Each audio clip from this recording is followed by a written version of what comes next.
Hey UND community, it's Sonia, your health promotion coordinator, and today we're going to make breakfast smoothies. Smoothies are actually a really great option to have throughout the day, but I know a lot of us struggle to wake up in the morning and make breakfast, and we'd all rather have an extra 30 minutes of sleep rather than making hearty breakfast, especially on the weekday when you're kind of running to and from your classes. So I'm going to go ahead and start off by talking to you about how we're going to make the smoothie. A lot of people think that a smoothie is way too difficult to make. They might not feel that they have all the necessary parts to make it, but I'm going to tell you my little secret. I use the NutriBullet.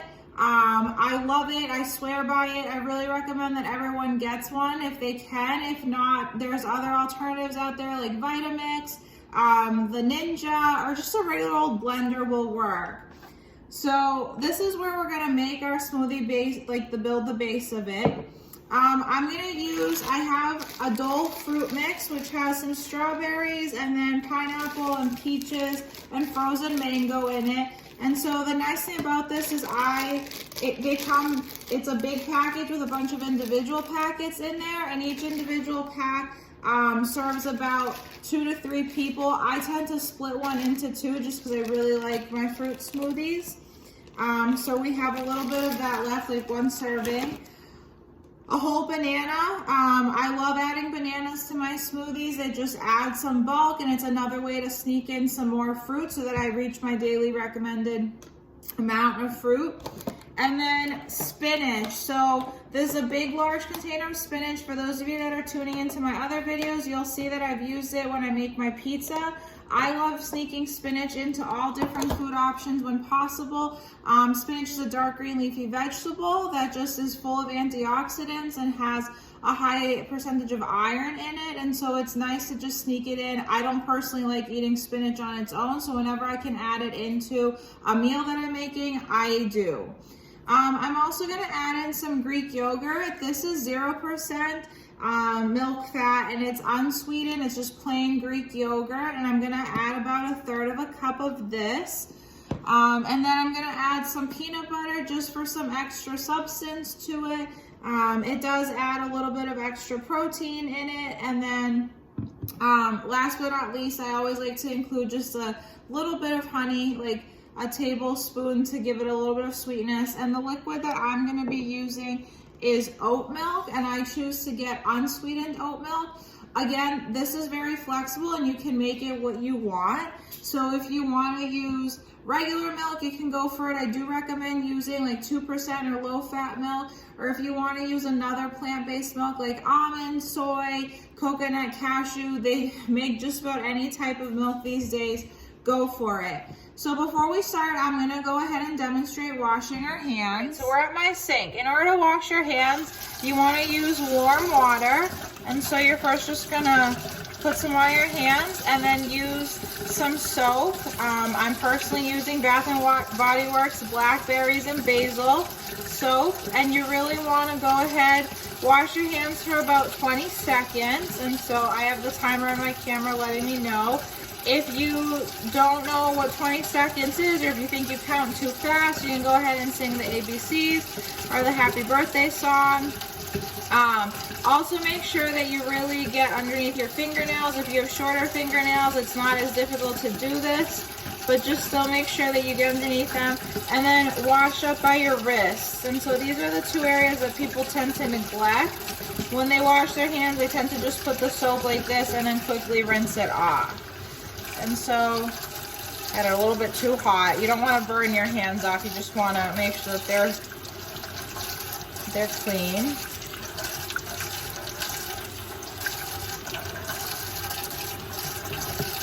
Okay.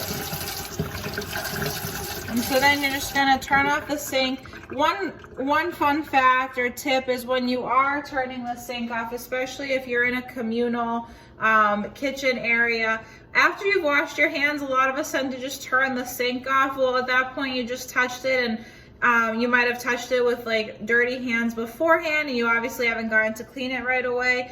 Go ahead and use like your forearm or your elbow to shut off the faucet, and then just dry them off. Okay, so we're back and we're gonna start processing our smoothie or assembling it. And so I'm just gonna go ahead and peel my banana. Bananas are very high in potassium, and so for anyone that likes to work out a lot, or all my athletes, it's a really great way to prevent your muscles from cramping. It's also it's a fruit source that's a pretty high carbohydrate source, and so it provides you, if you eat one before you work out, it gives you that energy you need to complete your workout. All right, next I'm gonna go ahead and just put in the rest of the fruit. It is a little frozen, but that's okay. I personally like using frozen fruit just because it's cheaper to buy, and then you can push it in there. It's cheaper to buy, but it also, you can store it, you can use it, and it adds thickness to the smoothie. All right, so now I'm gonna go ahead and add in my spinach. If you wanted to use fresh fruit, you could do that. I'm gonna add in 1 large handful of spinach, and so that comes out to about a 1/2 cup. Okay, so my spinach is in my smoothie.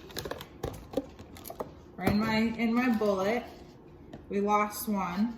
So, also I just want to point out that the price tag for this is not very expensive. A lot of people will choose to go buy a smoothie, and it can be around $7 to buy a smoothie.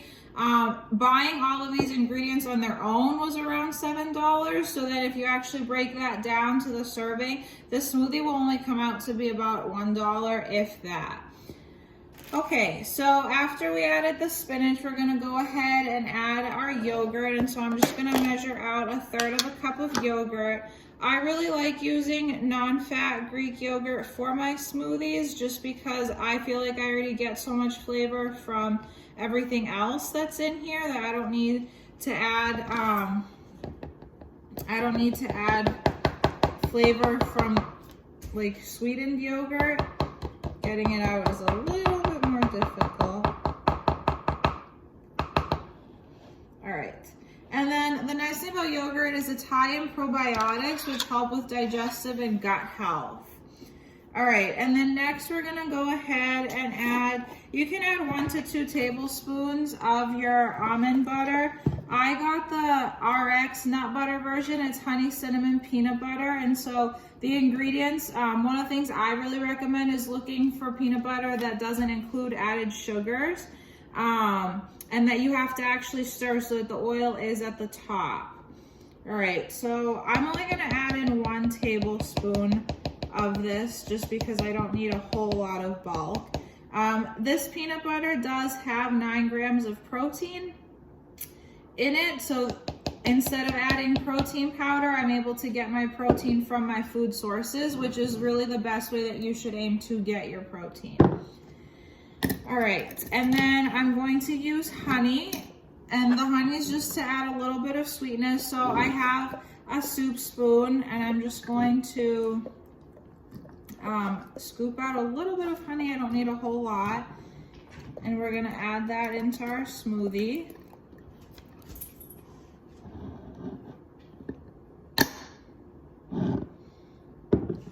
And then I always like to take like a leaf of spinach and kind of scoop it off of the spoon, so that way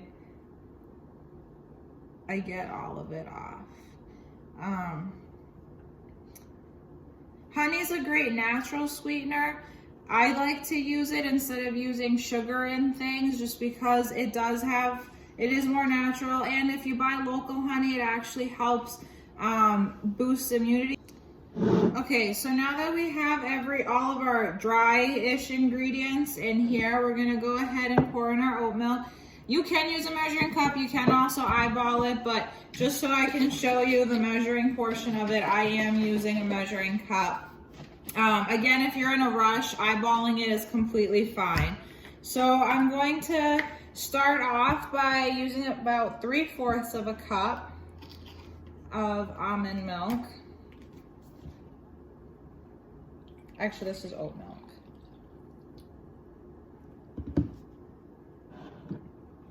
All right, and so you can go ahead and look at eye level, look to see where the meniscus is, and then you can go ahead and pour it in here. The liquid is something that you can add to once you begin blending. If you find that you don't have enough or that it's too thick, you can just add more as you go. All right, so now that this is all put together, I'm gonna go ahead and grab the lid. The lid has my blade built into it, and so I'm just gonna screw it on. Make sure that it's tight. The last thing you want is to begin blending and then having it go everywhere. That would not be ideal. That would not make for a quick cleanup in the morning, which is something that we're trying to help you. Just do something quick and grab and go.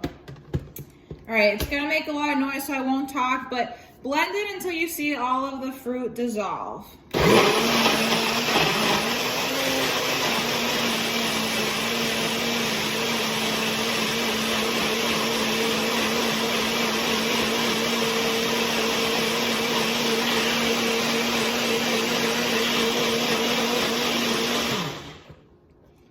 So everything dissolved for me. If you wanted to make it a little less runny and a little thicker, you could have used less milk, but that's completely up to you. All right, and then you can unscrew it. The nice thing about the bullet is that it comes with lids then, which you can just screw on top and take it with you to go. But if not, you can just pour it in a to-go container and take it on your, grab it on the run and just go. All right, well, I hope you enjoyed this, and I hope you get to try it on your own. If you try it with any other fruits or vegetables, like if you add in kale instead of spinach, or maybe berries instead of the tropical mix that I had, be sure to tag us and to let us know. Thanks for joining. Have a great day. Bye.